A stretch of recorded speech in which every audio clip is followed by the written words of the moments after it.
What's up, everybody? I'm starting a new series here on the channel. I'll be ranking the greatest fantasy players at each position. And in this video, I'm starting out with first base. So without further ado, let's just jump right into it. To kick off the video today, I'm starting off with one guy who I'd love to have on my team. This man was an absolute monster when he stood in the batter's box. Standing at 6'5" and weighing in at a whopping 240, just wow. It's none other than the big hurt, Frank Thomas. Frank was a primary first baseman / DH. He fits the mold perfectly for a first baseman in fantasy. His resume is quite frankly unbelievably good. Thomas was a 2-time MVP, 4-time Silver Slugger, and a 5-time All-Star. For his career, he slashed an incredible .301 batting average, a .419 on-base percentage, a .555 slugging percentage, and an OPS of .974, giving him an OPS plus of, wait for it, 156. Now here's some stats he put up in his back-to-back MVP seasons. In 1993 and 1994, he hit for a combined 79 home runs, 229 RBIs, hit .332 with a .453 on base, .658 slugging, and an .1111 OPS.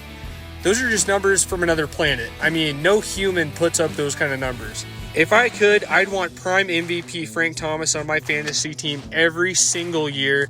It's not even close.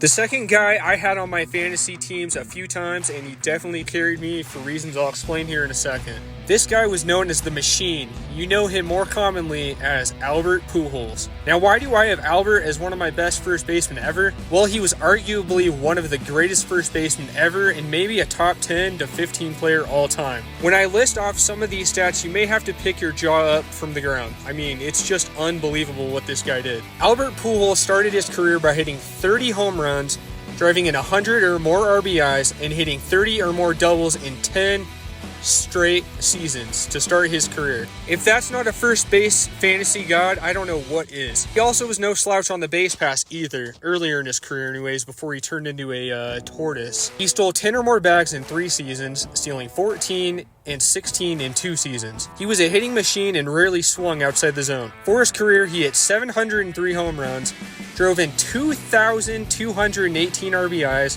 and stole 117 bases as a first baseman. All in all, in his prime, there was no better first baseman in fantasy that I can even dream up. The Machine, no doubt, led some people to fantasy championships. The final fantasy god at first base would be none other than Freddie Freeman. This guy was just purely born to hit. Since coming to the big league, he's done nothing but mash. For his career, he's a .301 hitter with an on-base of .410, a .567 slugging with an OPS at .976, giving him an OPS plus of 142. Luckily for me, I had the luck of drafting him last season, which was arguably his best fantasy season to date. The dude put up his usual numbers and even managed to steal 23 freaking bases. Unreal. I just have no words for the kind of talent this guy has. At the age of 33, Freeman is not showing signs of decline whatsoever. He will be a late first round to early second round pick going into 2024. He's definitely one of my fantasy greats for first base in baseball history. So that's it, guys. This concludes my all-time greatest fantasy first baseman. Thanks for watching, everybody. Which first baseman do you think would be the greatest fantasy player of all time? Who was snubbed from the list? Anyways, guys, I'll see you next time for my all-time fantasy second base team. See ya.